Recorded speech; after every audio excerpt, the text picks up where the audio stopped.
The geological history of Indian subcontinent during Neogene shows firstly a progressive continental trend in sedimentation with variable climates with southwards and eastwards shift of climatic zones and a remarkable stability in marine and non-marine sedimentary regimes with Himalayan representing the main source of sediments for North India from Miocene onwards.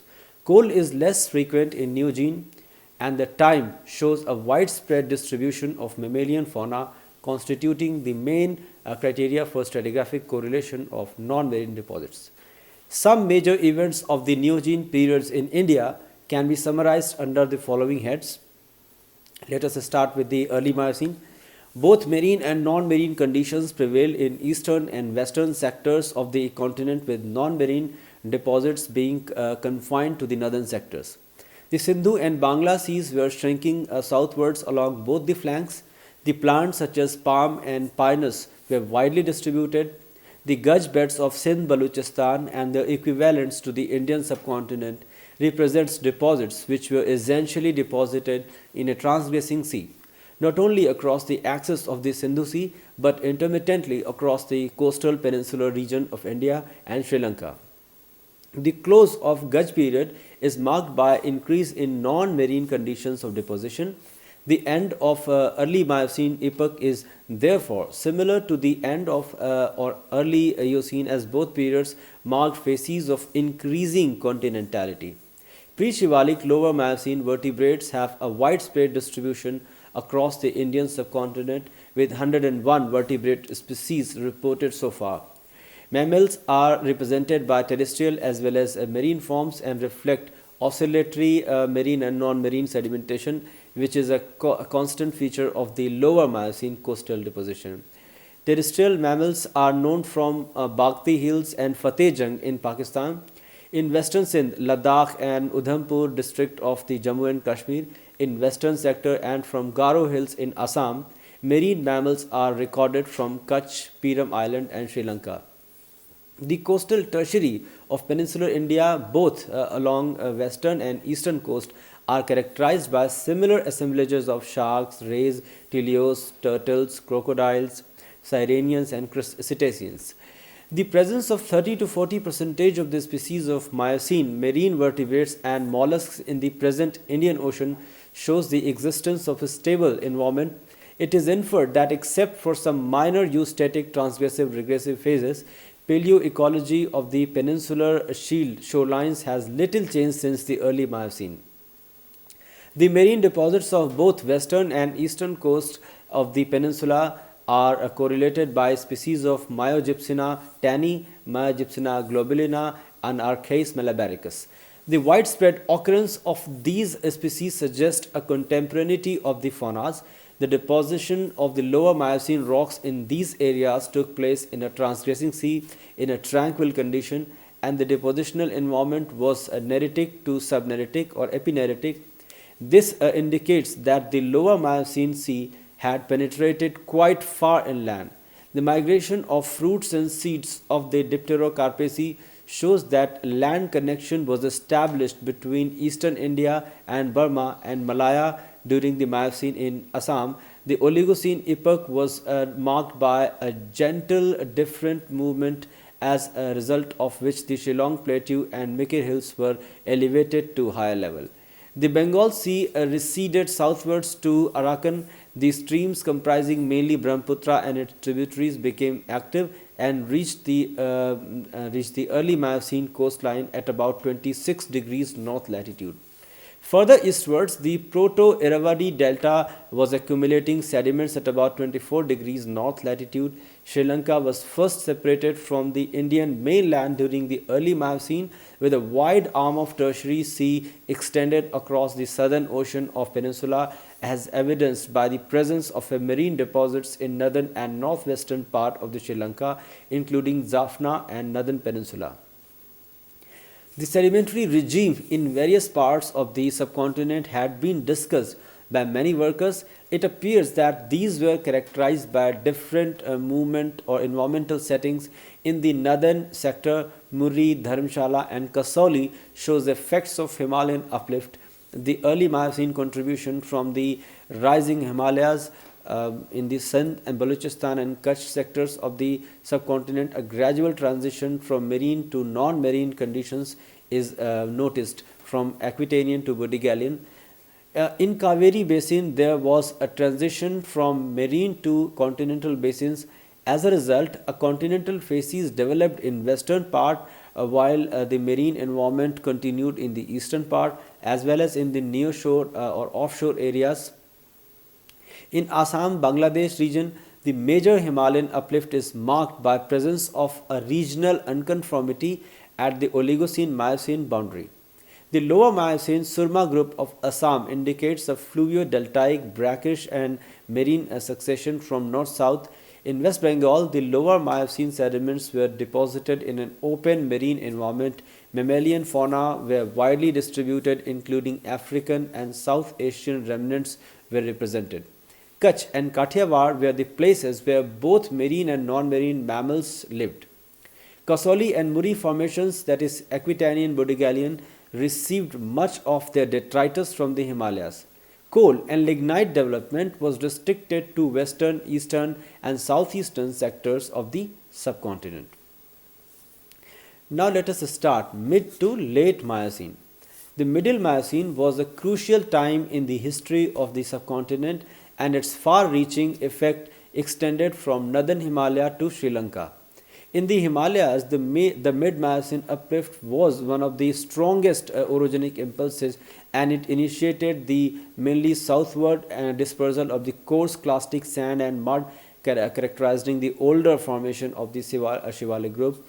The initiation of the continental condition from the mid-Miocene to the present is mainly because of the continuously rising Himalayas with a simultaneously sinking foredip of the Indo-Gangetic basin.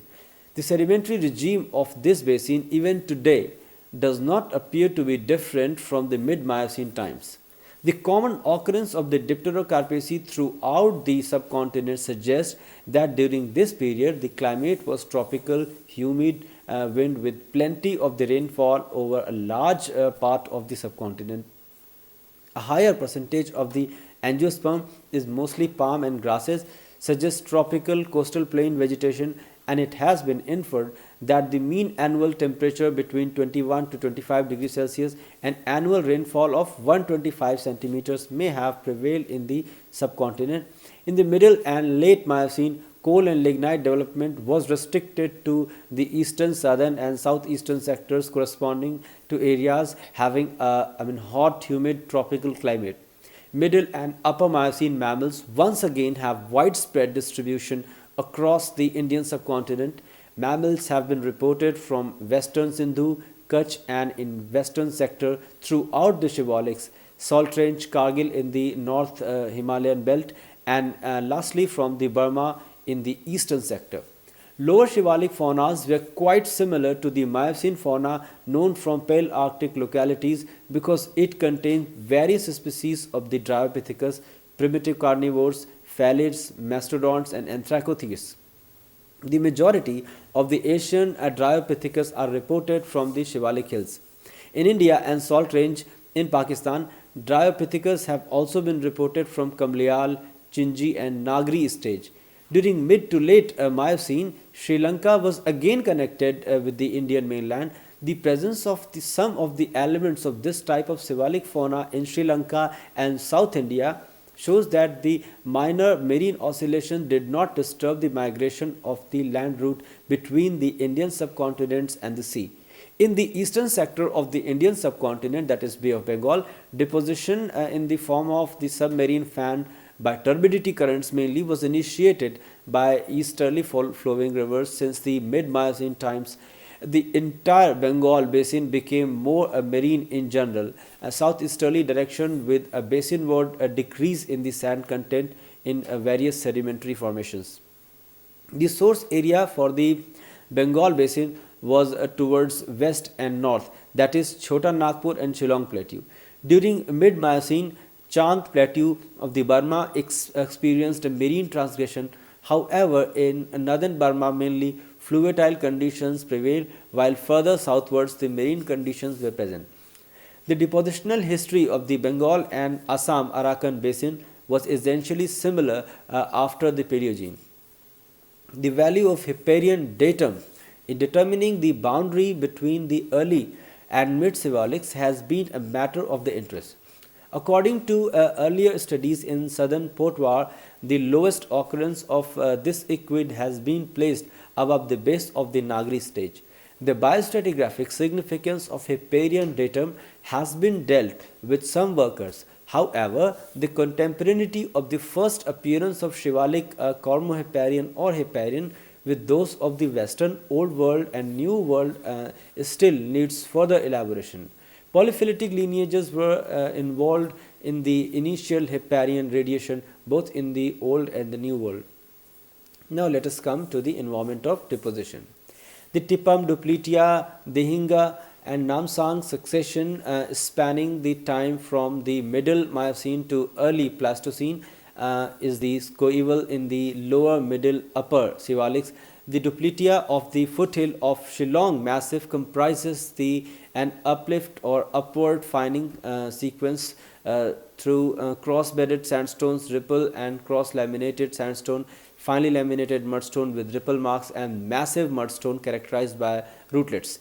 It represents deposits of meandering river, the channel of which was 5 to 30 meters deep in part, and it is alluvial fan that had channels directed towards south-southeast, south and southwest, and their depth varying from 87 to 185 meter.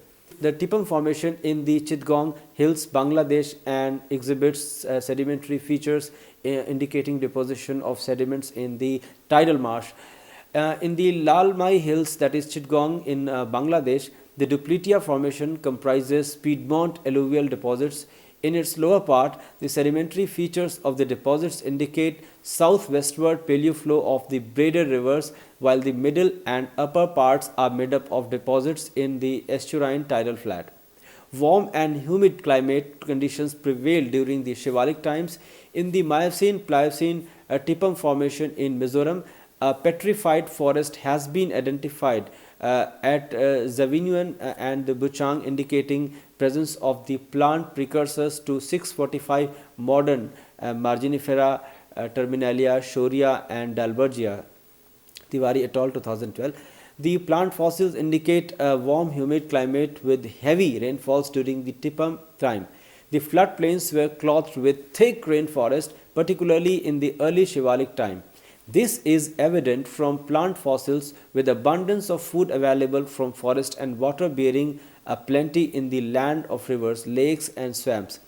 A rich and varied grew and flourished dramatically. In these streams lived reptiles including the crocodiles and turtles, and the swamps were populated by rhinos and hippos.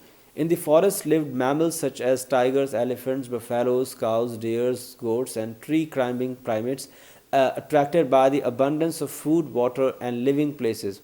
After a herd of the quadrupeds came to this land, a plenty from as far as northern Eurasia, Africa and North America. Now let us discuss the climate. Change and intensification of monsoon. The fast rising Himadri must have become a lofty barrier high enough to cause disruption in the west to east flow of air currents, bringing low pressure area southwards over northern India. The low pressure area attracted moist summer winds from the Indian Ocean and caused spells of heavy rainfall. The sudden appearance of endemic or native upwelling species in the Indian Ocean planktonic resembles between 8.5 and 7.5 million years, indicates activation of the upwelling currents which must have been set in the motion at 8 million years by the southwestern monsoon winds. The monsoon climate is characterized by after mating a long dry and short wet seasons. It was initiated in the late Myosin when the Himalaya attained its critical height, Waldia 1999. The 13C values or delta C13 values of the soil carbonate in the Shivalik succession implied that 10 to 5 or 6 million years ago. The floodplain was covered by C3 type of vegetation, and in the period 6 to 1.8 million years, the C4 type of vegetation appeared, that is Sanyal et al. 2004. The O18-O16 ratios of the soil forming clays with the shivalic sedimentary succession indicates intensification of the rainfall at 11.6 and 3 million years. Again, Sanyal 2010 is a reference. This deduction is in agreement with the finding of the study of carbonates in the soil forming clays in 54-kilometer stretch of the Ramnagar area in southwestern Kumaon, which showed that O16 values varying from minus 122% to minus 5.9% in the older parts increased nearly plus 2% in the younger, implying increase in rainfall at 10.5 and 1.8 million years. That is Singh et al. 2012. Increased rainfall caused acceleration of erosion. There was nearly sudden 2.5-fold increase in sediment accumulation in the Potwar subbasin at 11 million years, and at about 10 million years the Nepalese Onkola, and 9 million years in the Tinakola. The event implies that the Great Himalayan or Himadri suddenly became a high mountain and exposed a brisk erosion. The first appearance of kyanite in the heavy mineral assemblages along the sand-sized gneiss fragments in the middle Shivalik at about 9.2 million years, again with reference of his Atomy 1996. It corroborates with the postulation that the Himadri rose up to as high as a barrier at 9 to 10 million years ago. Neodymium, strontium and oxygen isotope composition similarities demonstrate derivation of the Indian Ocean sediments from the Himalayan crystalline terrains. That is Franz Landlord et al. 1983. Abundance of the calcic amphibole at 10.9 million years and other heavy minerals between 10.9 and 7.5 million years in the Bengal. Fan deposits in the Bay of Bengal, again Armano and Tyra 1982, these are the references by which the things can be quoted. Coupled with the manifold increase in the sediment influx into the northern area or Indian Ocean corroborates the deduction that the Himadri was uplifted rapidly in the late Myosin time, that is RIA 1992.